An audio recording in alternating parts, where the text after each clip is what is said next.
Okay, so I'm Jean-Francois Mary from CACTUS Montreal. CACTUS is a community group that started up in 1989 with one of the first needle exchange program in North America, and since that time we've kept our focus on global health aspect and in harm reduction approach, of course. And we've developed actually quite diverse services, like ranging of course from the provision of clean needles and inhalation equipment for crack users to interventions for injecting drug users, inhaling drug users, as well as sex workers, both male and female, and putting up projects of street work, specific projects for transvestite and transgender population, as well as implication center for active drug users, and in the recent 10 years focusing on the peer implication and recognizing their expertise in the way we intervene with injecting drug users. We've seen harm reduction in the provincial government, on the provincial level, is kind of now socially accepted, kind of way, politically accepted at least. And we see even the public health sector recognizing that harm reduction is a right approach to drug users and actually marginalized population that is sex work or drug use.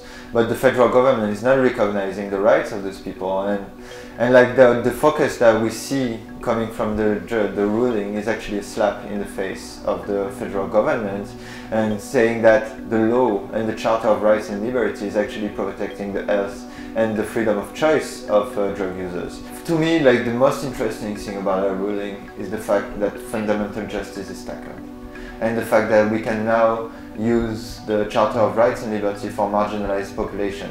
It's already been used for vulnerable population, like say with disabled people and so on, but it's the first time that this ruling goes to our marginalized population, and namely injecting drug users, you know. And what has changed on the provincial level is actually that the politics now, they can get back up on that ruling and say, okay, we know that there is a need for safe injection sites, but now we know that it's legal to put them forward and that we can get an exemption for this type of services. And so it's actually condoning for us the way to put forward services.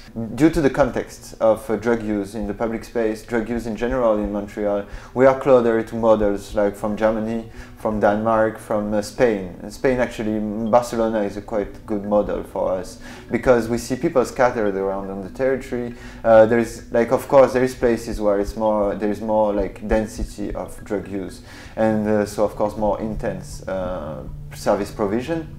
But people are scattered around, so if we put in place an injection site, we want our partners to go along with us.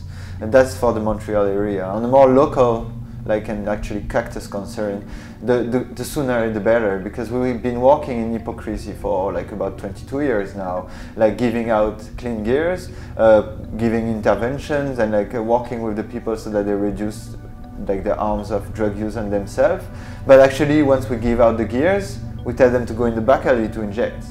And that's been going on for 22 years. And when they inject in the back alleys, they're exposed to the police, they're exposed to the various residents. It's actually causing various problems to them and to the population around, and actually making them even more marginalized and stigmatized.